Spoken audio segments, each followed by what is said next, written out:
Hello বন্ধুরা, দাঁড়াও 2 minute থেমে যাও, আমার রান্নাটা প্লিজ একটু দেখে যাও। দেখো আমি কাচকি মাছের আজকে ঝাল দিয়া বানাবো।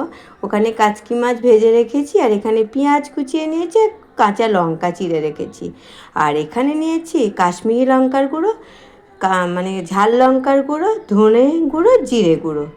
এবার দেখো আমি মাছটা তো ভেজে নিয়েছি, সেই তেলটা কিন্তু রয়ে গেছে, ওই তেলটা আমি ফেলিনি।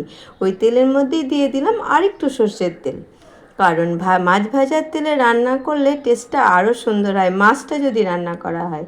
তার মধ্যে দিয়ে দিয়েছি আমি জিরে আর শুকনো লঙ্কা ফোড়ন। এবার যখন একটু ফোড়নটা মানে হয়ে এলো, তখন আমি দিয়ে দিয়েছিলাম যে পেঁয়াজগুলো আমি কুচিয়ে রেখেছিলাম, সেই পেঁয়াজগুলো। কারণ পেঁয়াজটা দেবো যতক্ষণ না বাদামি কালার হবে, একটু ভালো করে ভাজতে থাকবো। যতক্ষণ না বাদামি কালার হলেই তার মধ্যে আমি দিয়ে দেব মশলা। তা একটু ভাজতে থাকি। দেখো বাদামি কালারটা হোক, অনেকটাই হয়ে এসছে দেখো। এবার এর মধ্যে আমি দিয়ে দেব যে মশলাটা তোমাদের সঙ্গে দেখিয়েছিলাম, সেই মশলাটা আমি এবারে ওর মধ্যে দিয়ে দেব।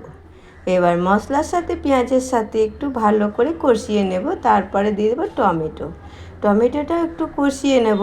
তারপরে তোমার ওর মধ্যে একটু জল দিতে হবে, না হলে তো ভালো লাগবে না।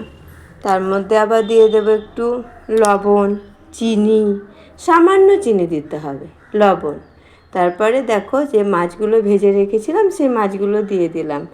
কি সুন্দর কালার হয়ে এসছে না, অপূর্ব লাগছে কিন্তু। আর গরম গরম ভাতে তো দারুণ লাগবে। দেখো অল্প সামান্য চিনি দিলাম, কিন্তু বেশি দিলাম না।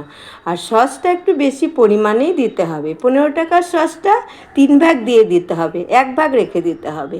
তা আমি তো দিয়ে দিলাম, স্বাদ মতো লবণ দিলাম। তোমাদেরকে আগেও বলেছি আমি হাতেই লবণ দিই, কারণ আমি চামচে লবণের পরিমাণ বুঝতে পারি না। তারপর ওপর থেকে কাঁচা লঙ্কা দিয়ে দিলাম। মানে দেখো জাস্ট কালারটা দেখো। গরম গরম ভাতে একটু আলু সিদ্ধ, একটু মুসুরির ডাল, আর এই মাছের ঝাল, হেভি লাগবে। আর কোনো কিছুই লাগবে না খেতে, মানে একদম এক থালা ভাত না চেটে পুটে খাওয়া হয়ে যাবে। খুব সুন্দর হয়েছে দেখো, আমরা তো খেয়ে ভীষণ ভালো লাগে, তাই এই রেসিপিটা তোমাদের সাথে আমি শেয়ার করলাম। তোমরাও কিন্তু বাড়িতে রান্না করে একবার খেয়ে দেখো কেমন লাগবে। আর দেখো পরিবেশনের জন্য আমি একটু উপর থেকে একটু ধনেপাতা দিয়ে দিয়েছিলাম। না আর দেবো না, এটাই যথেষ্ট। থাক, টাটা। পরের ভিডিও আবার আসছি, টাটা।